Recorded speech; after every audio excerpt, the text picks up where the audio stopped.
Halo teman-teman. Hari ini saya punya headphone Nothing Model A dan saya akan menunjukkan kepada kalian kenapa headphone kalian mungkin terdengar sangat pelan dan bagaimana cara mengatasinya.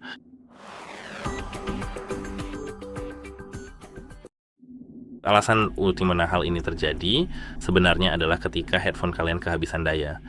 Jika tidak terisi daya dengan baik, maksud saya kehabisan daya, mereka mungkin tidak berfungsi dengan semestinya. Jadi coba isi daya sampai 100% lalu gunakan kembali. Jika ini membantu kalian, itu bagus. Jika tidak, kalian perlu melakukan factory reset. Cara melakukan factory reset, nyalakan headphone, lalu tahan tombol ini selama 10 mungkin 15 detik sampai kalian melihat lampu ini berubah menjadi merah. Jika itu sama sekali tidak membantu, kalian perlu mencoba mengganti pemutar musiknya. Jika aplikasi pemutar musik di ponsel kalian adalah aplikasi bawaan, maka kalian harus mencoba menggantinya dengan aplikasi lain. Misalnya jika kalian menggunakan Tidal, coba ganti ke Spotify. Jika kalian menggunakan Spotify, ganti ke Tidal, dan seterusnya. Kalian tahu maksud saya. Apalagi yang bisa saya sampaikan.